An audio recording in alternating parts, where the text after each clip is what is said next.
So, what's up, everyone? Welcome to my channel. So, today I'm going to discuss basic operation in stock and also the flow of the code.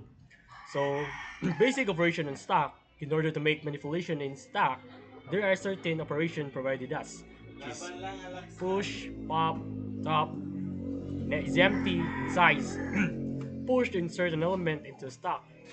Pop to remove an element from the stock. Top to returns the top element of the stack. Is empty to return true. Is stock is empty is or false. Size returns the size of the stock. So mao na siya ang basic operation in stock. Then let's let's explain the code, the flow of the code. So this is the implementing stock using linked list. So these are constructor. So diri ta mag-declare sa atong variable, ang atong variable nga atong gigamit, which is int data, and atong node, which is next. Then public boolean is empty, which is ato ang mga method name. So check siya diri if root is equals to null, which is true kay wala pa man value. So mga value na gigamit dai, which is 10, 20, 30. So first wala siya value. So true siya. Then ari siya sa push main method name. So ang kaning push method name mo doubt check value diri. So int data. So value yung unang niya dawaton, which is 10. So ipasa niya diri sa new node na objective na to. Pasa niya diri. So mo siya magkupot sa 10 dayon. If root is equal to null, which is true pa, wala pa man siya value, una, diri. So, true. So, ang value nga sunod, which is 10 na. So, root, ang atong root, which is ang new node, nga value 10. So, 10, mag-print niya, push to stock. So, baka siya diri. Then, balik siya diri sa public boolean is empty. So, else na siya, kaya na namin siya value. So, already siya, ang atong root, is na naman siya value nga 10. So, else siya. Then, ari siya sa push method. Then, magdala siya sa value na sunod, which is 20. So, 20, tad-on niya diri sa new node. If root is equals to null, which is false na kay na may value. So, stock node temp is equals to root. So, atong value diri na diri, which is 20. Then, is equals to root. So, atong root is 20. Mao siya diri, root is equals to 20. Then, ang atong root, mag-point na siya sa temporary ganiha, which is ang variable na value nga 10.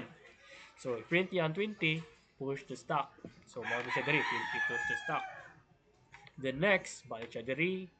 So, false naman siya, kaya na may value ang root. Then, ari siya sa push method. Kaya, dadon niya po niya ang value nga 30.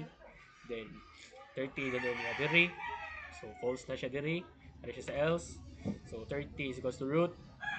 Root is equals to temp value is equals to root. So, it is 30. Yeah. Atong value nga bago, which is 30. So, root is equals to new node, which is 30. Then, new node dot next. So, ang 30, mag-point siya sa value nga una nga atong nga root sa una, which is 20. So, 30, mag-point siya 20. Then, i-print niya ang 30 to push to stock. So, 30, push to stock. Then, na-print mo na nato na tulo, mao ni siya diri. Then, ari na punta siya sa public int pop method. So, int pop integer at main value. Morning siya. Ang kanina value, int value, nagkuput niya siya sa variable from 2 million, negative 2 million, and also positive, so on. So, root is equals to null, which is false, kaya na may value itong root. So, ari siya sa else. So, pop is equals to root data. Pila ba itong root data? Which is 30. So, root is equals to root at next. So, ang atong root na, i-pop naman na itong 30. So, 30. So, i-ibot ang 30 from stock, which is, so, print niya ang 30 pop from stock. Then, arita sa peak. If root is equals to null, which is false, so, ari siya sa else value na i-print niya ang top element, which is 20. Kay root data, 20 naman.